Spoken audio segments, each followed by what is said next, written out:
It's actually a very different week this week, and I'm going to try and push you as much as possible in this area because it's not, I don't think because it's hard, I think everybody will get it, everyone here is very smart, but it's more that we haven't thought about things in this way before, that we haven't applied this type of mind to accounting, and you don't have to.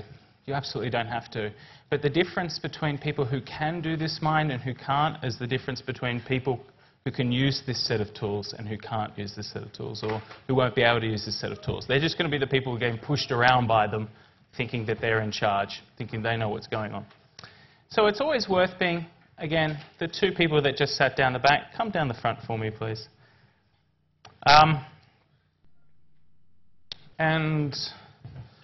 So it also comes down to this understanding of self, because self-control is big into it, okay? And you've probably read the readings and know it's a big part of it. This lecture is here to extend out from the readings, okay? The story this week actually relates to the topic, right? A week into a Zen retreat, and basically I'm not sure if anyone's ever been on one of these retreats before, but there's no talking for a week. There's not only no talking, there's no eye contact for a week. You sit in a dark room wearing black, has to be black, in a circle. And you get up every half an hour and you walk. That's called kinhin, it's just walking. And every day you might do, the only talk you'll do is with a teacher, and you'll do a koan, and I've talked about that before. So on day 7, we're sitting outside, and we're just having a conversation, and we're looking at a tree. And people are like, show me tree. What's this tree business here? We're looking at it, right? And I'm like, well, it's form. My eyes are just telling me there's a form here. And the teacher goes, can you see the emptiness in the form? And without thought, there's emptiness. There's a potentiality to it. So yes, okay, I can see that. And someone else says, I am the tree. And I thought that was so conceited and cheesy. I thought, oh, how well practiced. All right, it's just the next logical thing, right? This sort of unity, I'm one with the tree. And I just went, well, maybe I'll try that. So I closed my eyes, and I went, tree. And the whole experience for me was of tree. But it was just a man pretending to be a tree. But when I opened my eyes, I realized the tree doesn't pretend to be me. It just is perfect in its way. I really love that tree. When I opened up my eyes, I saw its beauty. And I realized that what I'd been doing is trying to be Max. Trying so hard all the time. I had all these stories, and I had all these contemplations. It was this one time when I had my eyes closed and there was not a thought, not a dialogue, not a narrative. And then as I left that retreat and came back to the world, stories would start up again. Oh, there's Max the lecturer. There is Max the good husband, or Max the playboy, or Max the guy who's overweight, needs to lose weight, Max who's bald, balder than any of his friends. All these sorts of ways that we compare ourselves with each other, all right?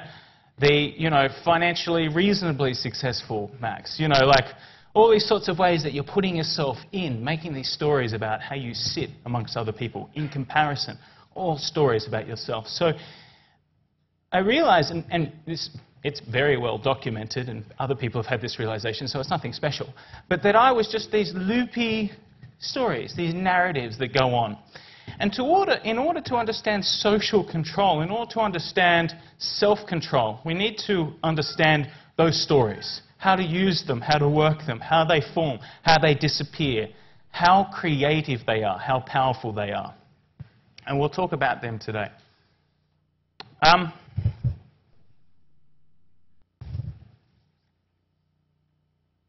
We're going to start with the story of controls. And so just recap, basically. And then we're going to talk about social controls. What are they? The various definitions. Why are social controls important in economic theory? So I think that's a good place to start because we're very much institutionalized to always think in economic terms, especially because we're doing a business degree. And we can explore the power of social and self-controls. How do social controls function in different companies? And what are the effect of these controls on us as students, customers, employees, managers, individuals, whatever? that is where this course, I'm hoping, will impart some wisdom, because it will give you an insight into your own reactions to working life. So it's time to step out of the shoes as being the holder of the strings and the levers, the management mindset that we always bring to these courses. It's amazing how much my students always identify with management and not workers. I find that interesting, considering not many people leave and just become managers straight away. But it's that in control, that sort of certain mind frame, and it actually has zero vulnerability. You could use this information that you get from your course a lot more. It can become a lot more useful knowing that you're going to also be subject to it, also, not just the user of it. You're more likely to be a subject to a lot of these controls we talk about. So with that in mind, you start to become a lot more clever and a lot more motivated in learning how they work, because you want to win in a way. So what we've done is we looked at controls, and the basic definition is that these are tools managers use to create congruence between the behaviours of individuals and the goals of an organisation, ensuring that the actions and desired results are achieved, communicated. Okay? We talked about results controls, we've talked about action controls, and today we're going to be talking about social controls. We talked about a little bit, and I will sort of pick up on that and keep going. So the basic sort of way we've talked about social control so far is this really simple definition given by Merchant, which was that it's a way that we screen out people, that we select people. So in order to create goal congruence and appropriate behaviour, and we make sure we get the right people in. Okay? And if we get the right people, then we don't have to worry about dysfunctional behaviour, right? That makes sense. And that is how we're going to create goal congruence and a productive environment. That's a very, very old idea, and it was the sort of first movement away from just looking at these rational forms of control that just related to results, measuring and telling people what to do. It related to personalities. Then Hopwood said, all right, well, actually, there's actually a great variety of social controls that are in existence that have evolved. We haven't even started talking about them. We haven't even started researching about them. So he was actually more giving trying to create a motivation, a call for future research in these other areas, these things that existed that we don't know much about. And this was, Hopwood's paper is like, Hopwood's framework is 1979. It's quite old.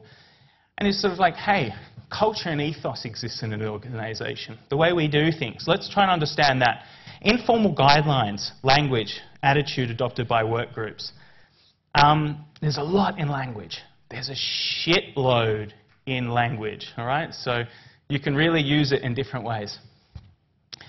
Clan, team, control. Social relationships are important to draw on to understand how they work. Team and clan control, which we'll talk a bit about today as well. How can I change the social control of a situation just by having a large group compared to a small group? The different ways I put personalities together will create different control environments. How I structure communication and interactions. What I say is acceptable, what I say isn't.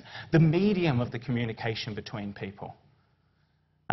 Shared values and mutual commitments. So there's a whole series of, and this relates to culture but is different. Culture is usually more generic, widespread. It is like the primordial soup that shared values come out of. And shared values are things that we explicitly state and try and support. And the way we share resources too, our documents, our same control systems, our work, is where we also can have a social interaction, social control. So let's have a lot of time, a lot of courses will just go, yeah, that's it. That's the residual to the economic equation, social control. That explains all the irrational behaviour that goes on. Actually, for me, it explains and frames the very notion of rationality. And that's what a lot of scholars would, or a lot of consultants, psychoanalysts, or whatever would believe that as well. It's the heart of what we're doing.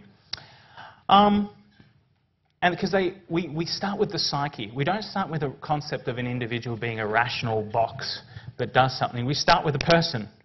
We know that economic theory breaks that down and makes that simplified, reduces that, so we can have predictable theories and hypotheses about the world, and that's fine.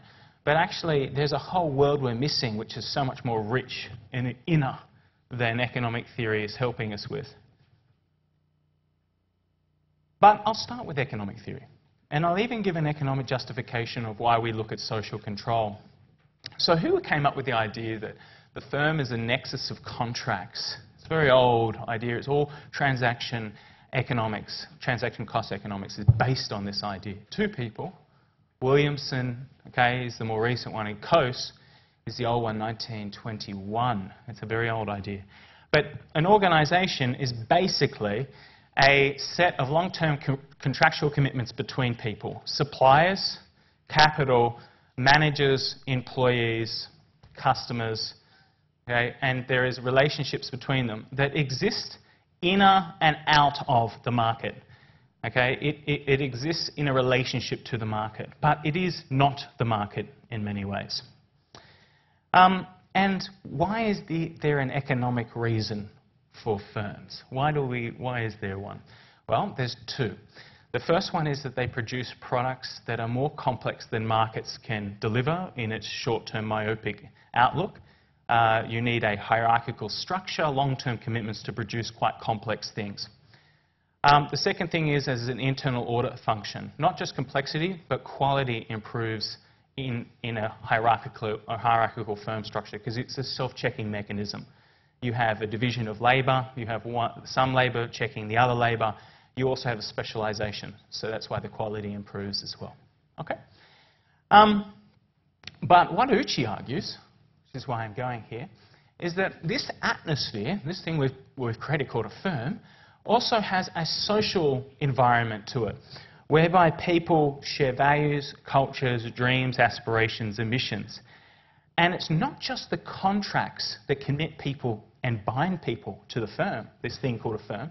It's also these commitments, these social world, that means people turn up to work and work hard.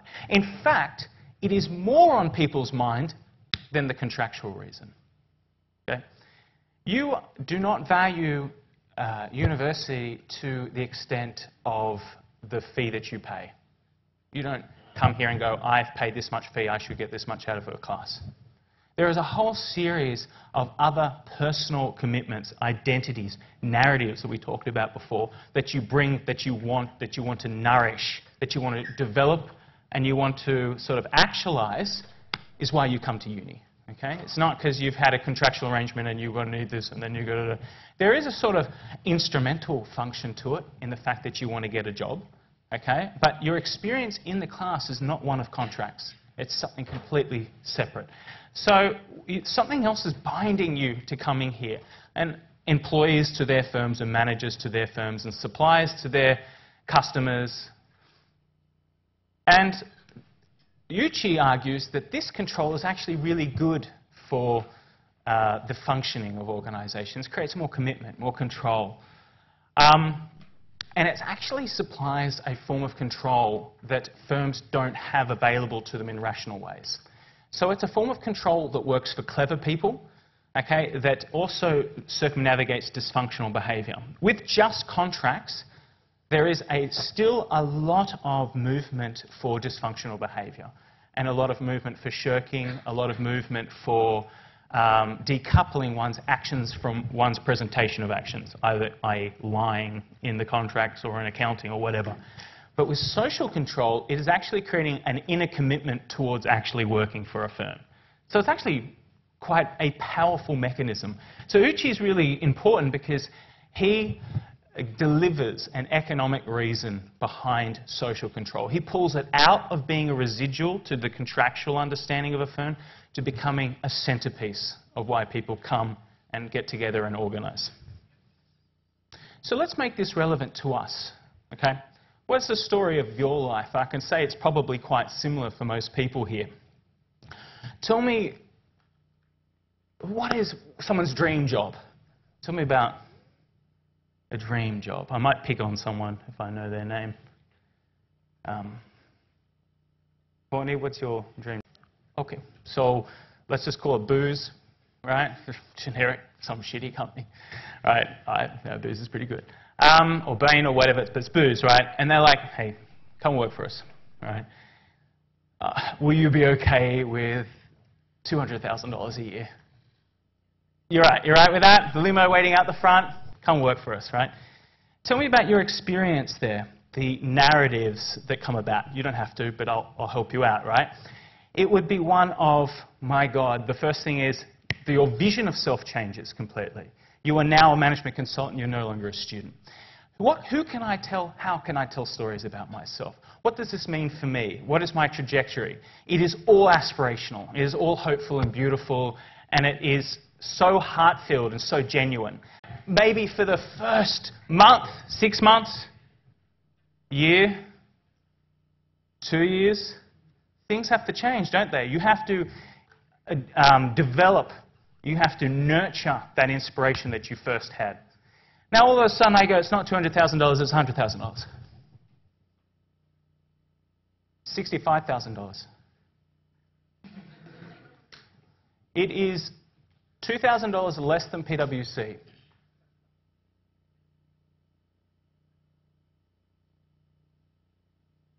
Boom, all right? So because that narrative's there, it's right at the core of it. It's not money, it's not contract, okay? One could say it's an implicit part of the contract, blah, blah, blah. But really, no, it's so much richer for you to succeed in your goal, all right? How were you on the first day of university? How were you when you knew you got into uni? Okay, you were like, I am king shit. Oh, God, yeah, oh, I got, into this course, blah, blah, blah, I'm going to Sydney Uni. For the first week, you're like, fucking, yeah, we're the best, walking around. Yo, I'm the same, don't get me wrong, I'm the same. And then what happens? And then what happens? That's really powerful. Tell me that's not the most powerful form of control. It's got you right there, you're fully committed, you're working so hard in your first weeks, and you're doing study, and then the grind sets in. And then you realize it's not what you thought it was, and it's hard work. What is the control? That was the social control working. Now what's your control that's working for you? Third-year students, cynical, got to get through it, do your best, right? Maximize marks, or there's a habit, have to turn up. What are those controls? Action control, results control, start taking over, right? But the most powerful part, the most juiciest part of your experience was at the beginning. That is what companies are looking for. That is why social control is the most important thing that they engender mostly on their website. They don't tell you about what sort of work they do. Oh, you're going to have to open up the team asset file and then pull out cash, and then you're going to have to ask for all the cash recs, and then you're going to have to reconcile that to the bank, okay, the statement, and also the cash book within the GL. Okay, make sure you've got all the extraordinary items. How exciting. No one's going to want to do that. That's just telling you what an action control is. They tell you it's about achieving your fullest potential. If you work for us, you will be the best you can be, the best you there is. Whoever you want to be, you'll be the best you are. That is what PwC's marketing is all about, and that's why it is so powerful. But it just gives you a little taste of the difference between seeing the world in terms of action and results control and seeing it as a social control. Seeing your relationship as mediated by social and self-controls. Okay? It seems to start becoming a lot more richer, okay? And accounting, I'm telling you right now, has a massive part to play. And it also has this sort of indirect part to play in this as well. So, just to go back to some of the things we've talked about, what I want to say firstly is that things that we've talked about as social or action controls or structure have also social control attributes to it. So that's the first lesson you get out of this today. There isn't just separate social controls. There is, and we can talk about that. But that accounting, as we do it, all the controls that we've talked about so far, also have this social control reflection. We want to, if you're good, you can know how to play both games. You know how to use it intentionally, functionally, but also in a social capacity as well. So let's take some examples. Firm structure. Firm structure is fantastic. It's a way that I can create efficient forms of communication, delegate tasks, create complex projects, all those economic arguments I gave before. But it also is a way of creating aspiration. It's also a way of creating projected and personal value. of facilitating control. So when I'm in a hierarchical situation, I'm not saying I'm in one of these with anybody here because no one actually wants to become a lecturer, but that's cool. Let's say I'm a management consultant and Courtney has come to work for me at Booz, right? It's not just, oh, Courtney, can you do this, blah, blah, blah, blah, blah, blah, that's cool. But you also see me, right, this is no lie, it doesn't matter who it is, it could be anyone in this position, as being a vessel of truth of what you want to become in the future, success, knowledge. So my say, what I have to say, is more true than what you have to say. And I don't need to tell you that, you're already assuming that. So hierarchy doesn't just have a very functional, practical function, right? But it also has a social ability for me to project, for you to project value and experience, power onto me, and for me to envelop whatever I say, the knowledge within a firm, with a sense of meaning and truth that no one else does. That facilitates the game, my side of the game. So already when you enter an organization, you're in this social relationship with people. It's not a neutral relationship that is one of, oh, thank you for telling me what you have to say, I'll consider that, and we have a conversation. It's one of meaning. There's deep meaning to what your bosses have to say. If you have, who has more, if you're working for a company like that, you have a friend saying, hey, man, you want to come to lunch? We just started together and we should catch up, blah, blah, blah, all right? And then you have the boss, oh, hello, just wondering if you'd like to have lunch today and discuss ideas. Who are you going to have lunch with? Right? Who are you projecting onto as being more meaningful, more important? Right? Your boss. There's a hierarchy doesn't just bring formal power, it also brings informal power. So I can use that to also motivate performance as well. Hierarchy isn't just about a sort of delegation down, but that aspiration that you have looking up motivates you to work harder. I don't even need to make things explicit, because if I say them, you know they're truth. If I mention something, you know it's important. You're projecting that value, but it's also motivating greater performance. So hierarchy, see, has an informal and formal way of creating control. So I'm just going to sort of come back a bit and recap on what we're talking about. We talked a bit about cultures and value. And that's what we're going to be talking about today. And I just want to sort of define values are seen to be what should be, aspirations that we have, and practices, I think we've got here, are what are. Okay? So we can see the firm as consisting of various discourses or sort of conversations about what we want to be, what we're aspiring to be, but also what we do has values in them as well. And so far we've looked at two ways to control those values, that culture. Firstly, by just, I think it's a fairly stupid way, but assuming a good culture is going to come about by employing the right people, and that all those good people are going to create a good culture. Or we can intentionally change culture. We can intentionally encourage people to change their personality, to fit with us, to contribute to us. So there's two ways. And as we move on, we're going to be more about the intentional controls here. That is what's going to be what we study, because that's what exists.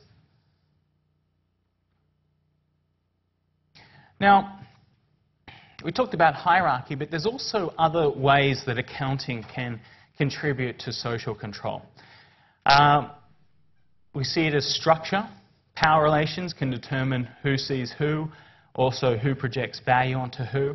So accounting can be used as a way of me seeing you, okay? One of the ways I have power over you guys, like it or not, let's be honest, is I get to see your marks and I get to change them. So I have visibility to your actions, which you don't have of me. You do assessment of me, which I hope is all going to be great, right? All right, teaching assessment, teaching survey, but you don't get to see that. One of the things is, who gets to see that? My boss. So visibility of me. So do you see how hierarchy is facilitated through visibility through accounting? Okay?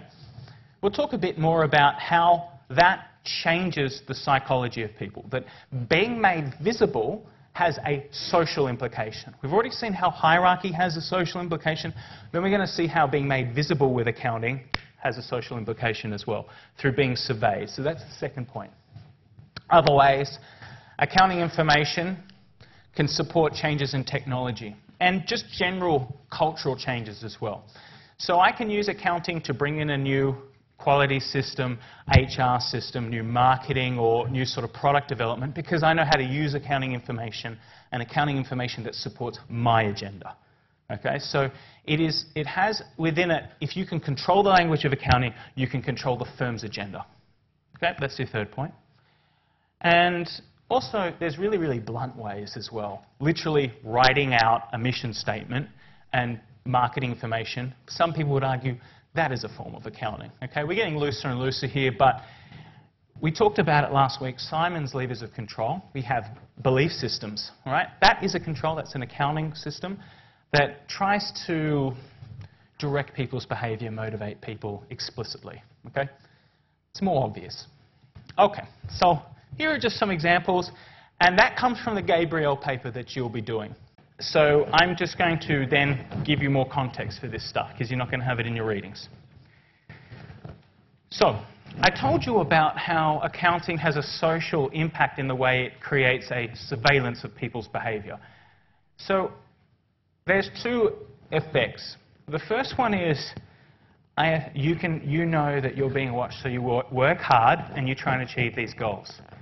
But you, knowing you're being watched, has also other social effects. It has a disciplinary effect. This is what these authors found. That when they implemented total quality management, a new technology, into a firm, into a factory, they found that it needed a whole lot more accounting that would see all sorts of behaviour, would be really, really ruthless and very, very detailed about what people did all the time. You need that to do total quality control, okay? Because you need to know where there's wastage, where people are using their time on what activities, and therefore know if something is a conformance or non-conformance quality cost. You'll learn about that later. But that visibility meant that people were suddenly aware they were being watched. And it reduced their ability to hide inefficiencies, hide ineffectiveness, to build up inventories here and save it up for a rainy day and take it easy.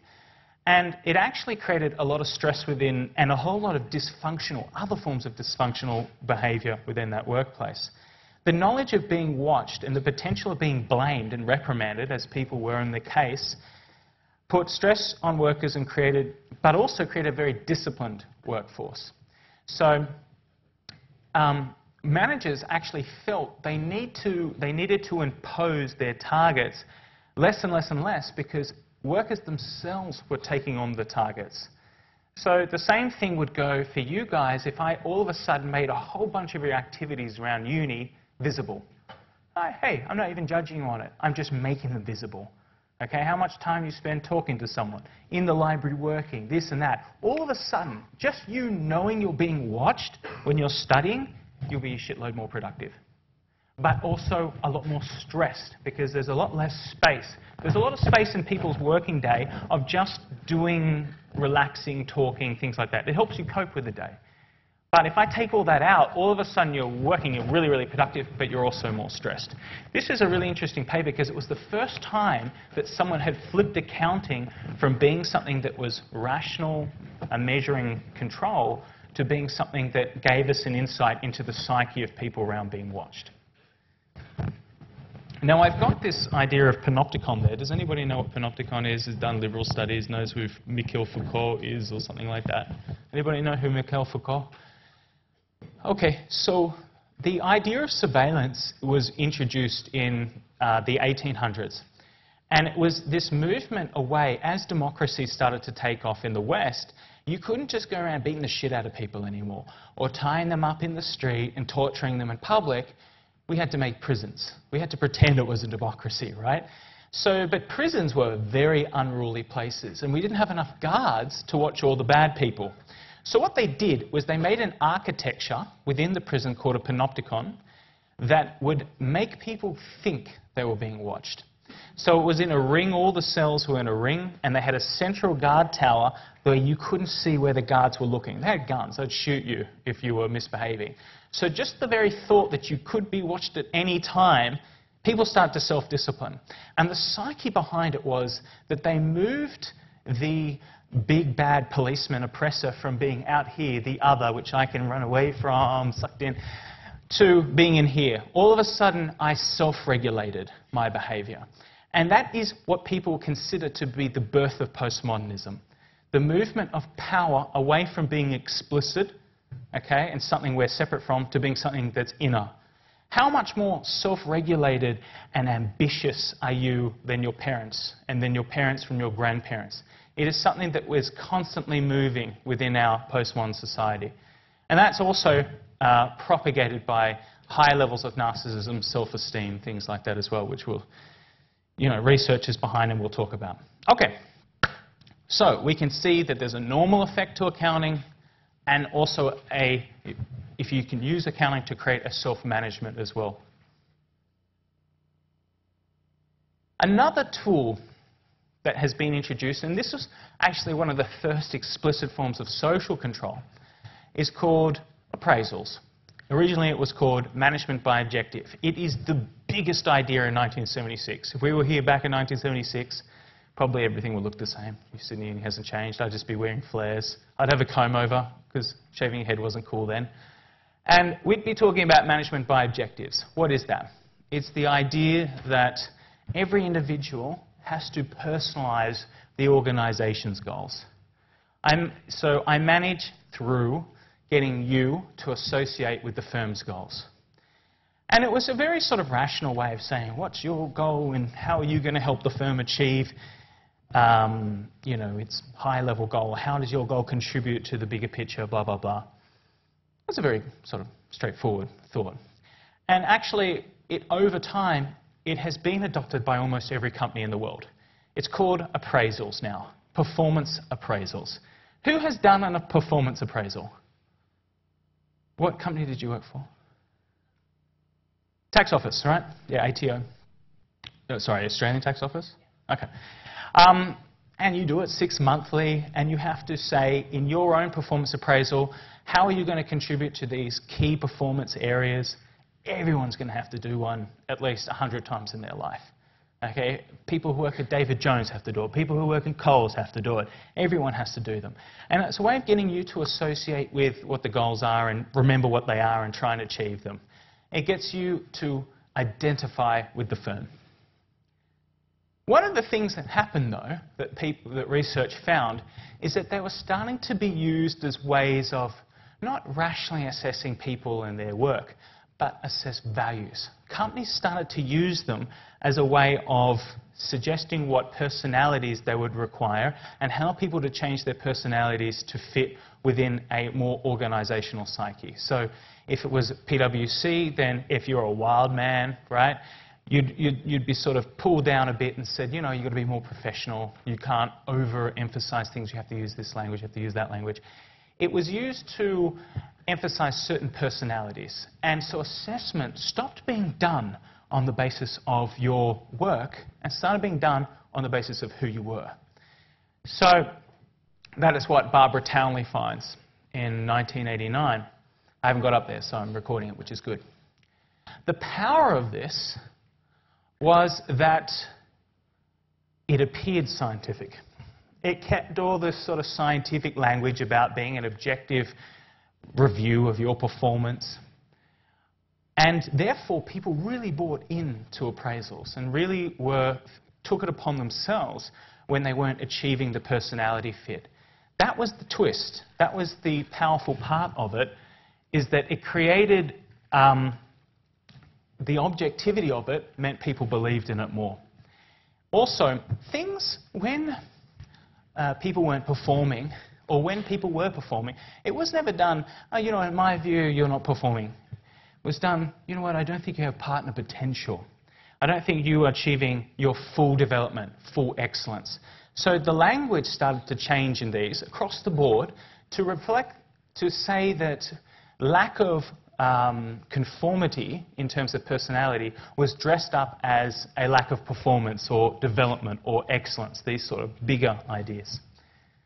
And across the board, they were very powerful tools in getting to people to become self-managers as well.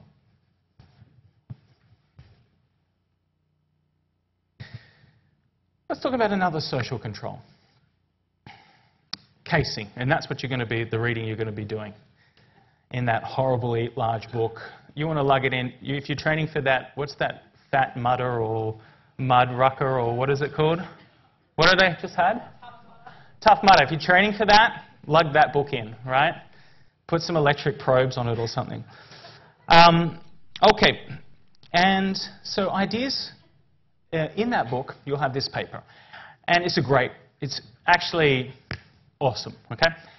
It talks about the power of discourse, and particular the idea of team and family and the orientation of team and family within a company.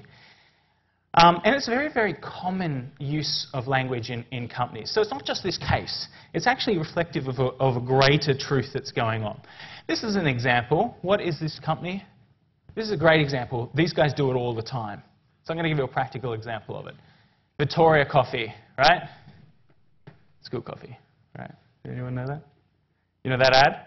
My friend made that coffee that Al Pacino drank, all right? Claim to fame. He works there. It's been working there his whole life, all right? It's quite high up now, and it's all about family and doing the right thing. It's an Italian business. But the real hard thing for him is to go against that, to actually resist. When people ask him of something, especially if the boss does, it's really difficult to go against that, especially if he's being abused or if things are going not quite well for him. It's very hard for him to resist. What does this mean for us? Let's do an example. A family has a nice meaning to it. It actually sort of decreases conflict. I think we need to have a break. 5-minute break, okay? Casey goes through the function of family and team, or what's clan-based control or group-based control. So let me just talk about how we do that, right? What companies are doing now is instead of just sort of treating people as individuals and saying, oh, you know, you're your separate self, go ahead and do whatever you want, and when you come in, you work. Its commitment has been pushed up, and that firms on purpose, very consciously, are positioning themselves as families. Okay, what is the power of this? Well, it reduces conflict. On the plus side, it makes it a nice, fulfilling place to work where we all get on. Who doesn't get on with their family, right? Yeah. But, you know, they're warm places, friendly places, places that you can, and relationships that you can trust. Okay. Now, I'm going to do that. We're a family, all right? What does that make me? If we're a family, what does that make me?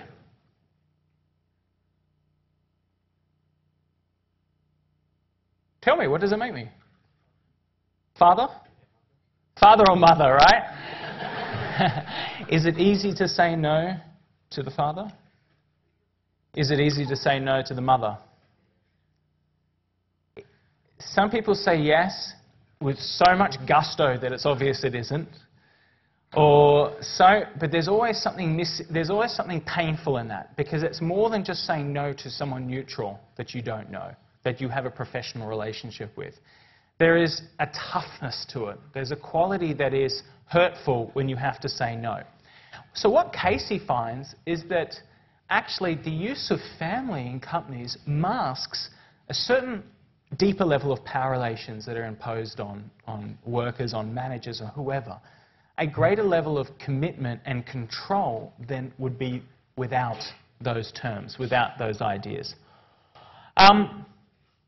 So what happened was that, so not only is that there's a stronger power relationship, but that she finds that people within those atmospheres need to belong as well. There's a greater need to be recognized, loved in a way, and appreciated personally for what they did than in other more neutral environments, which meant that control could be administered by just not giving that recognition. Okay? Not even needing to incentivize with money or anything like that. Just not giving recognition was strong enough in those cultures. Another thing that came about was that people found it difficult, like I said before, to say no to mum, say no to dad, say no to siblings. and also get angry in those situations. She found that it was a lot harder for lower level managers, workers, all different peoples within the firm to experience and express anger. There was extreme guilt attached to it, which meant that resistance was a lot lower, and that people put that anger back on themselves, and it turned into forms of anxiety. So we're going to different places, right? We're not really doing the traditional accounting here. But these are published in accounting and accounting-connected journals, AOS, Organisation, OS, ASQ, or journals that I publish in, other management accountants publish in, professors of management accounting publish in. So there's still big research areas and really powerful.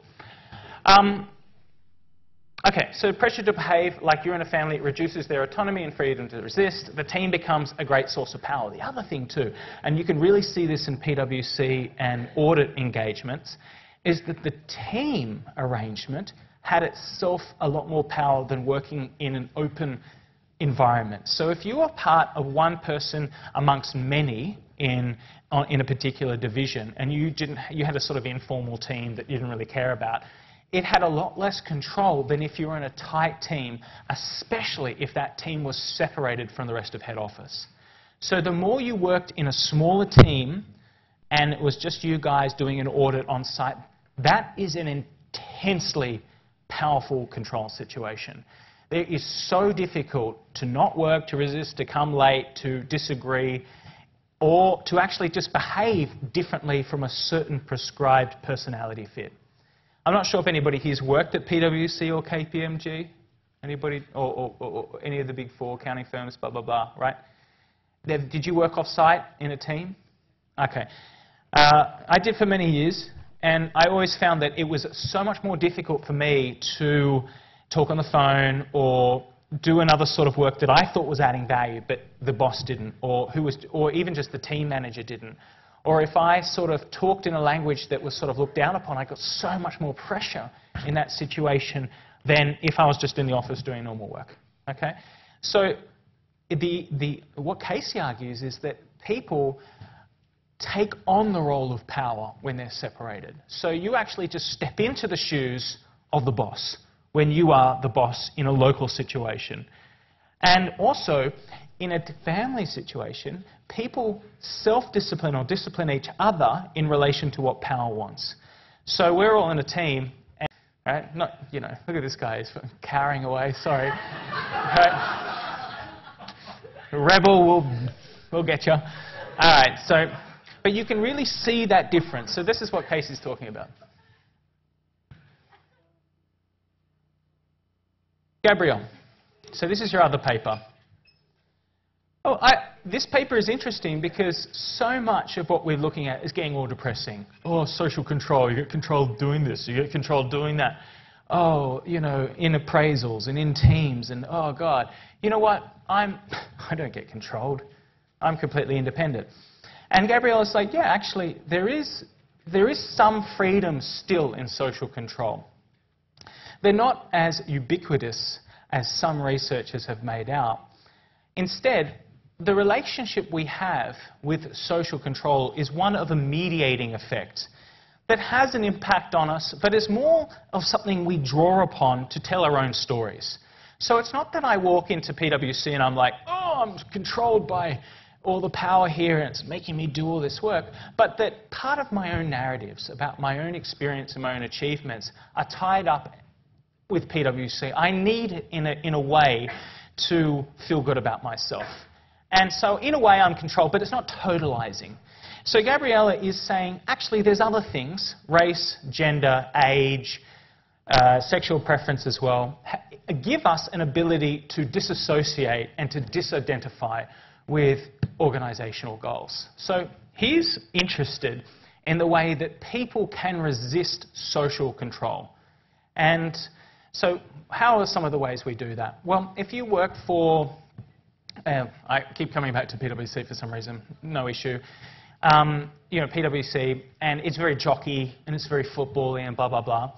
And if you're a woman, lesbian, of a different ethnic group than Anglo-Saxon or whatever, you may feel that you've got more of these other options for your identities than just PwC. If you are the heterosexual man, male, white person, or Anglo or whatever, and I don't think that stereotype's true anymore, definitely surveys are showing that it isn't, but let's just say it is, you have a harder time to be able to get out of that. There's so much more in PwC telling you about yourself because you have less identity options to externalize and get out of that situation.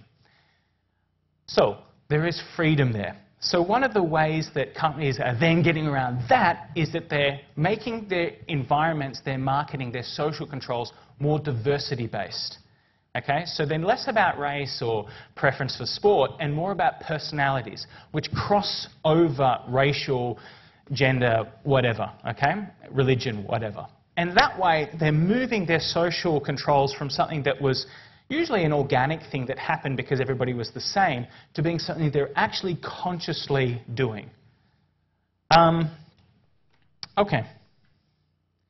So here is the argument that there is some resistance. There is some ability to withdraw. Other things is that Gabrielle will talk about, you'll see in the paper, is through humour, resistance, whistleblowing, and what else have we got? Okay, and so that's really great. So there's some freedom there. Okay, we use the companies as much as they use us. We use them to get a sense of our identity. And then Fleming and Spicer came out and smashed that to bits. So far we've looked at how social control is everywhere, performance measures, hierarchy, appraisals, culture, you can't get away from it. Then Gabrielle said, actually you can resist, there's places of freedom. Then Fleming and Spicer said, and this was one of the biggest papers to come out, actually when you resist, you conform. That in the very motion of resisting social control and telling a narrative where you're against it, you're believing in it.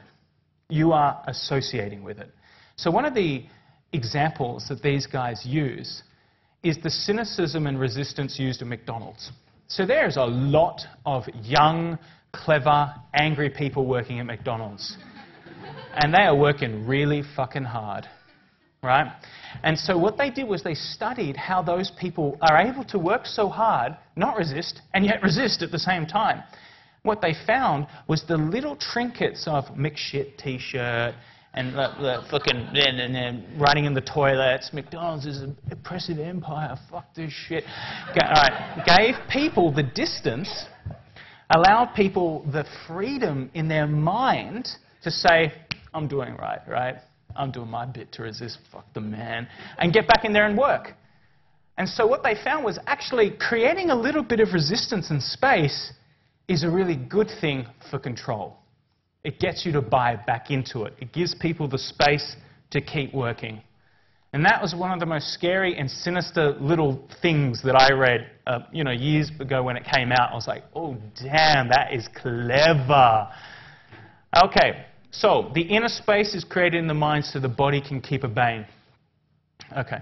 Freedom, what appears to be freedom, what appears to be a tolerance to people's resistance, is just another form of control. It's allowing a deeper buy-in. Now, the last paper. This is another. So we're going through chronologically, aren't we? We're building a story, and this is only 2005. We're 2012 now. This literature has kept going with many more flips and mind explosions.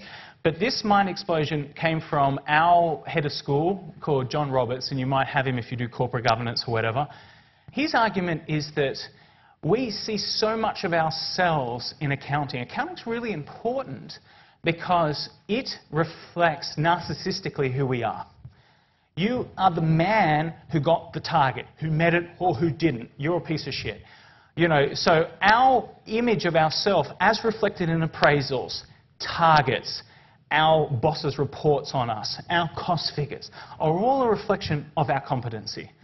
And as we work longer and longer, more of our identity is tied up in companies and the way that companies show how we perform.